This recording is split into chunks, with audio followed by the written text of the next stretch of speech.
भाई अशोक जी लुलोन को आवाज दे रहा हूं, मेरे पास में आ जाएं और अपनी बात कहें। श्री अशोक जी लुलोन मंच पर आ जाएं। अशोक साहब, आज अनुशासन देख रहा हूं, अनुशासन ही बल पुरुष है, वीर पुरुष की थाती है, और अनुशासन ही ज्योतिर्मय है, जलते दिए की बाती है। अनुशासन ही सबल राष्ट्र का सच्चा जीवन साथी है, और अनुशासन में जीने वाला इंसान नहीं सन्यासी है। ऐसी आपने अनुशासन बनाए रखा। मैं आदरणीय लुलोल साहब से विनती कर रहा हूं, मंच पर आएं और अपनी बात कहें।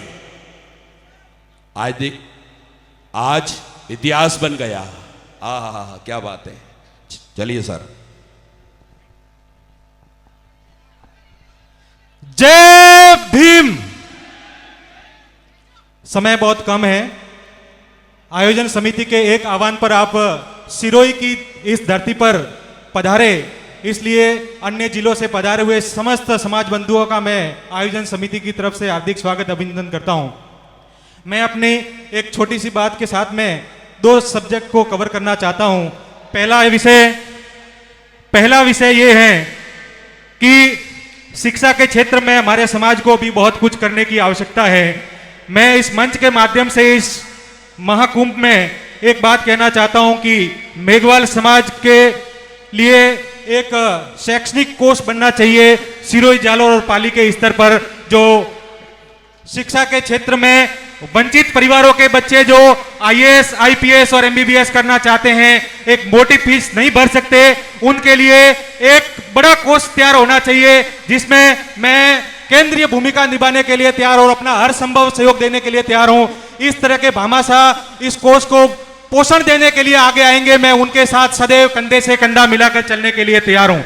दूसरा विषय, एक महत्वपूर्ण विषय है कि राजनीतिक विचारधाराओं में हमारा समाज भटका हुआ है और उससे समाज को बहुत बड़ा नुकसान हो रहा है। नुकसान इसलिए हो रहा है कि बाबा साहब ने जो हमारे को सत्ता की चाबी एक अमूल्य वोट के रूप में सौंपी है, लेकिन हम जब चुनावों के समय आने पर केवल छोटी छोटी लालसाओं में आकर के एक दारू की बोतल में बिक जाते हैं, और ये समाज इसलिए आज भी उसी जगह पर बैठा हुआ है जहां 1947 में बैठा हुआ था। बाबा साहब ने अपने बच्चों की कुर्बानियां देने के बाद में ये मतदान का अधिकार दिया था। उस मतदान के अधिकार को हम आज भी नहीं पहचान पाए। उस मतदान के अधिकार को 1000 की नोट से और एक दारू की बोतल से मत तोलिए मेरे समाज बंधुओं। आज संकल्प लेके जाइए। इस महाकुंभ का एक संकल्प होना चाहिए। यहां से गाड़ी भर भर के आना और यहां तालियां बजाकर चले जाना इस महाकुंभ का उद्देश्य नहीं है।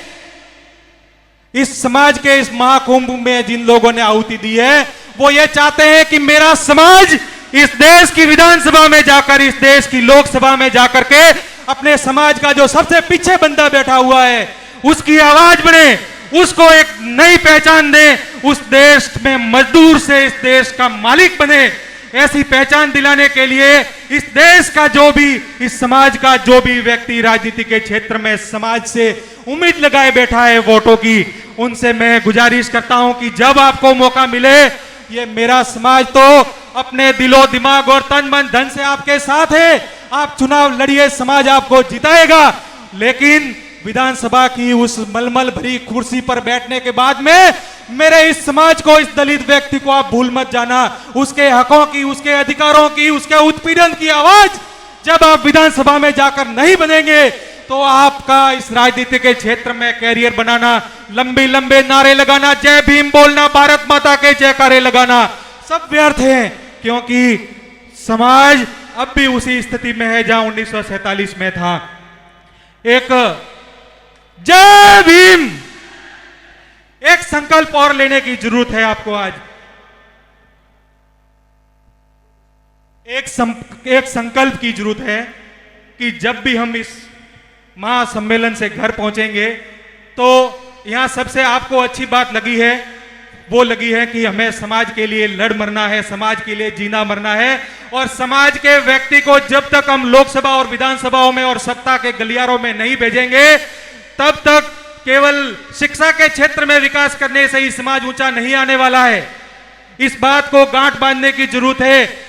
समाज का व्यक्ति किसी भी विचारधारा से, किसी भी पार्टी से जुड़ा हुआ क्यों नहीं हो, हमें केवल यह संकल्प लेना है कि मेरे समाज का व्यक्ति मेरी आवाज बनेगा, विधानसभाओं में जाकर, लोकसभा में जाकर समाज को सर्वोपरि रखिए, तभी समाज आगे जाकर के समाज की रखवाली कर सकेगा और वो आवाज बन सकेगा। एक छोटी सी बात के अपनी बात समाप्त करूंगा कि जब महासम्मेलन और महाकुंभ होते हैं वहां बेशक आप मत आइए, मैं नहीं कहता हूं कि आज जरूर आना चाहिए था, लेकिन जब समाज के किसी व्यक्ति के साथ में उत्पीड़न होता है, किसको मारा पीटा जाता है, किसी का मर्डर हो जाता है बिना किसी गलती के, तो वहां अपना एरिया भूलकर, अपना गोत्र भूलकर, अपना सब कुछ भूल करके आज जितनी समाज यहां इकट्ठी हुई है उससे भी ज्यादा भीड़ वहां पर लगनी चाहिए, तभी सरकारें झुकेगी।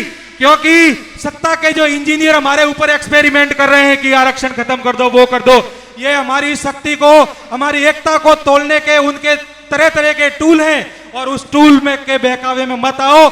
जब भी आरक्षण पे आंच आए, आरक्षण की बात हो, समाज विरोध की बात हो, समाज का उत्पीड़न हो, सब कुछ भूल करके इंकलाब ला दो, इस धरती को नीला कर दो, अपना रक्त का कण कण बहाने के लिए समाज के लिए तैयार रहो।